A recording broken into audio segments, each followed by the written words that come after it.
if you listen to wise people enough, your decisions will just turn out wise.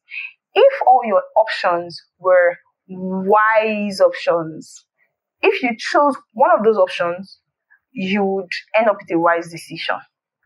If all your options are foolish options, if you chose even the wisest of those foolish options, you will end up with a foolish decision.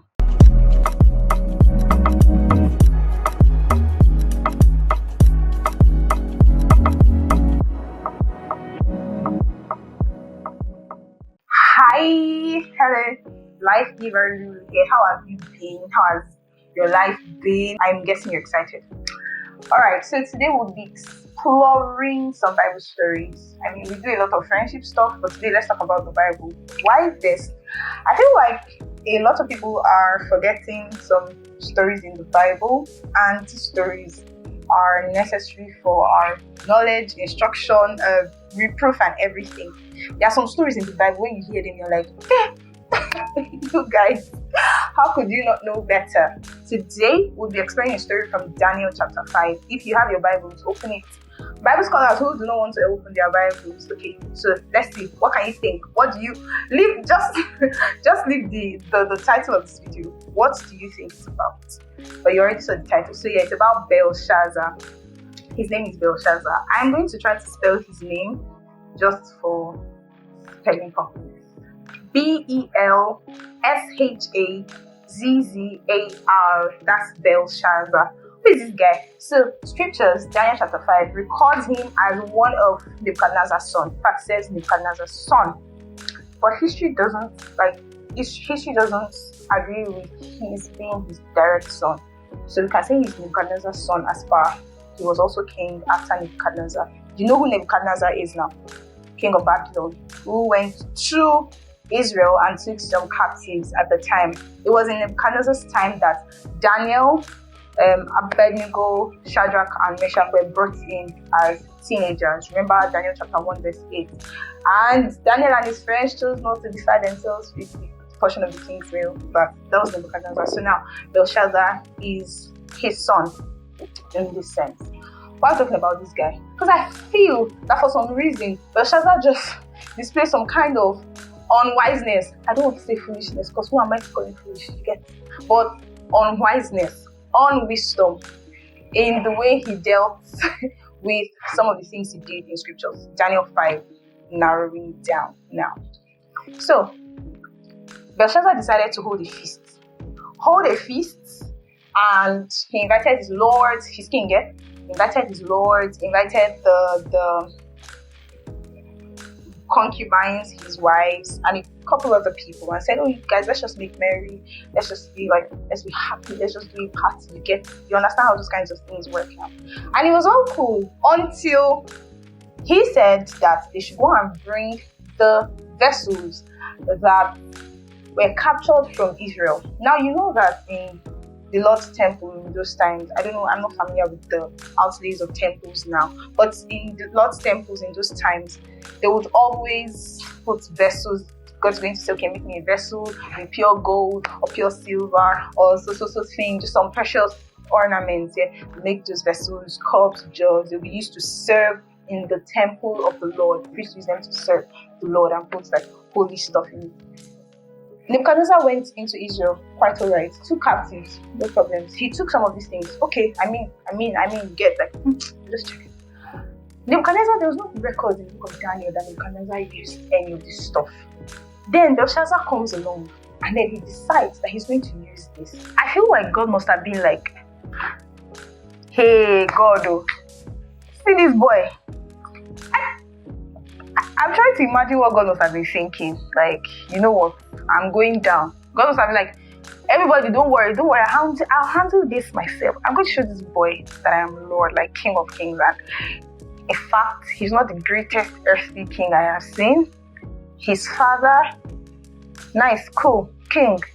But he needs to know that he's not even the greatest. I feel like God must have felt very insulted, because the following scenes in this movie very just like, I'm like, hey God. So first off, a hand appeared on the wall and started writing something. Mene. You know, it could have happened that the writing just appeared on the wall. And let it not be an argument of, oh, it was there before, we just didn't see it. Maybe one of the kids around in this thing just wrote gibberish. Do you understand? But God made sure Belshazzar saw the hand writing. Mene. Scriptures record that Belshazzar's hips were loosened and his knees smote one against the other. Why will he not smooth? Why will he not smith? Can you imagine? In fact, what makes it even more interesting is that Babylon at the time was at war. Can you imagine? So Belshazzar just had this thinking that Babylon is impenetrable. Do you get? His father, according to history, Nebuchadnezzar, was fighting at the time. So, in fact, okay, let's just skip forward a bit. When he saw that writing on the wall, he called all the astrologers and everybody in the kingdom to come and please help us interpret this writing. I don't understand it. Please, somebody help. I was just shouting, okay. They called all the wise men, magicians, astrologers, literally everybody who could be called wise in Babylon at the time. Of course, no man, that's what Nebuchadnezzar would usually do. But nobody could interpret. Nobody. Everyone was just like, oh, king, we don't know. They could not even read the writing. Talk more interpreting it. Do you get? It's just like, oh God is actually very awesome.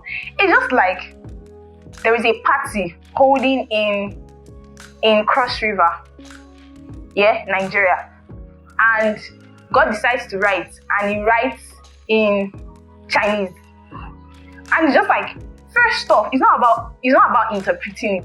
It is about being able to read what was written, then try to interpret it. I love God so much for that particular singular act. Like, I'm going to show you who's God. Like, I'm going to show you who's boss.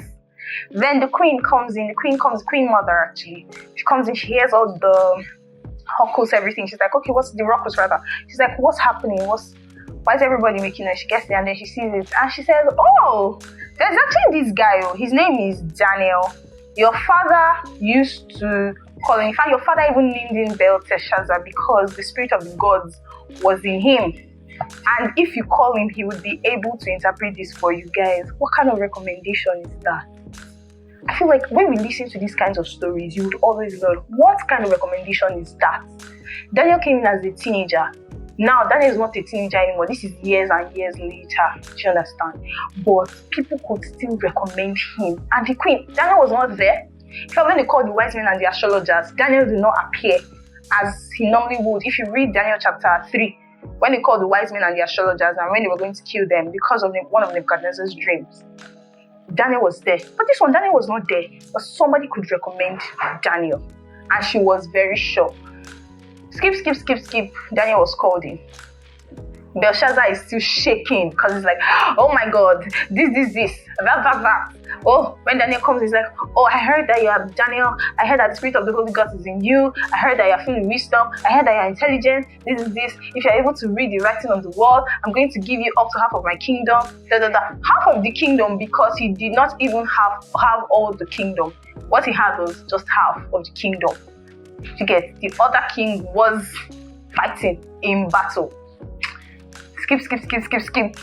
Daniel must have entered and he would have looked at the scenery and he would have seen everything. He's like, what is happening here? Those are definitely not the cops from Israel. No, it can't be. See, I can imagine Daniel being like, oh, okay, so you chose to meddle in spiritual things. And then Daniel must have been like, nice.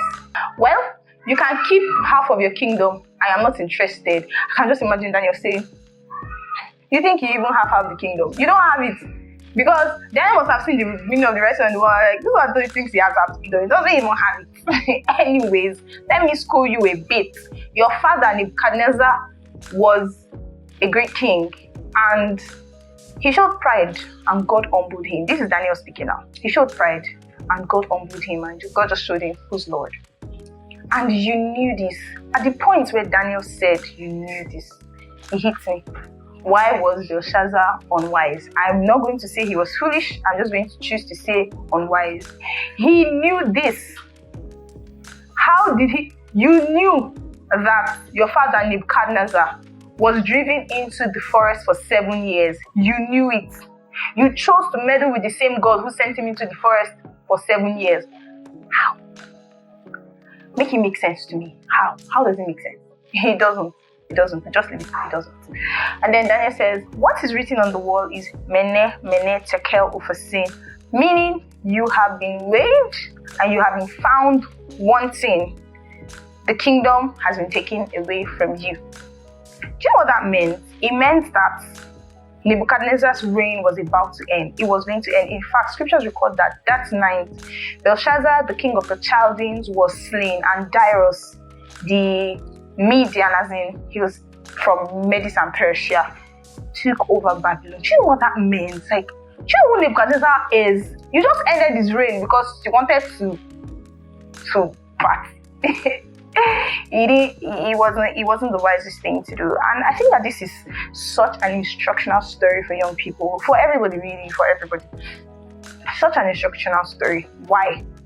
You know how many times many of us just feel like it doesn't matter, or when older people are talking, and I don't even mean like very big stuff. I mean just basic things. When older people are talking, sharing wisdom, I'm just like, oh yeah, it's cool, but like, you get.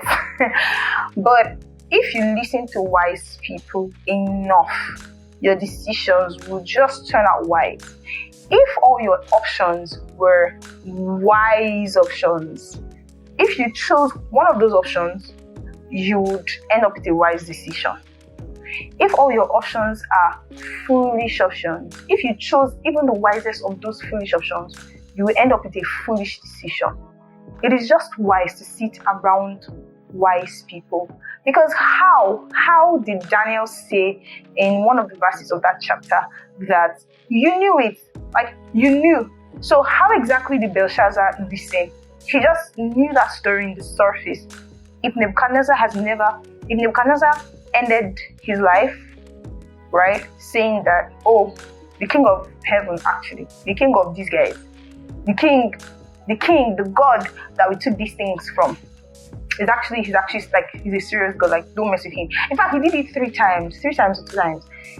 He declared in the whole Babylon and said that that's the God we'll serve, that's the person I'm going to follow, everybody, don't do anything else. And then Belshazzar chose to come and openly disrespect that God. Please just draw wisdom from this. And if you've listened to this story, what wisdom do you think that you can pick out of these stories? Daniel's side, Belshazzar's side, the Queen Mother's side, every other person that was with Belshazzar, Darius' side of the story, and what other story would you like us to explore? What other story do you think many people are not very aware of, and it would be nice to hear them? Let's hear it in the comment section. So let me meet you again. Thank you next time. Bye. I love you.